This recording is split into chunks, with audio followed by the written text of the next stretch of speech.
Revelation 1091. From the 13th of September 1939. Men's external way of acting. Inner life. Not always does the external way of acting of a person reveal the spiritual state, and not always does the spiritual striving have such an effect that it allows the outsiders a clear insight into the inner life of the person concerned.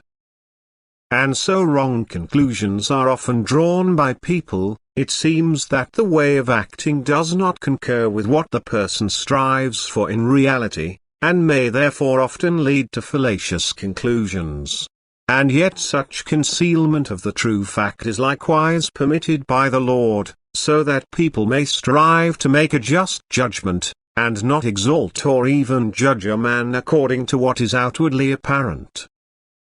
Who, with the intention to serve God the Lord, always strives to bring the external action always in harmony with all inner feeling, will hardly give the fellow world cause for conscious deception.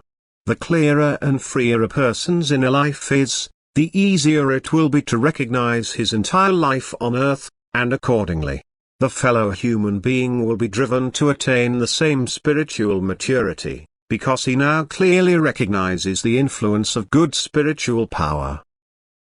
On the other hand, he who hides himself, that is, does not show his true nature to his fellow human beings, that is, does not let his fellow human being see his true soul image, will also run the risk of being misjudged, and his earthly task will be correspondingly more difficult to solve, since the spiritual powers are not available to him who hides himself in the same proportion as is the case with an earthly child who also outwardly fulfills every commandment of love.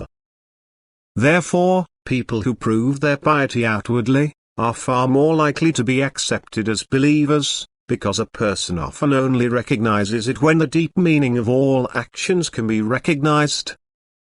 However, anyone whose conduct completely contradicts the commandments of charity, his spirit can never be of divine origin, and the effects of his actions will never result in an ennoblement of his fellow men, but the number of those who despise and condemn his actions will always increase, and consequently such a man will not, or will be little fitted to revive among mankind the laws of love to God and neighbor, for if his own actions do not correspond to this supreme commandment, he will also find few fellow men who will endeavor to imitate him, and therefore the word applies here also. By their fruits ye shall know them, and you should always keep this in mind when you are in doubt about the value of a human being. Amen.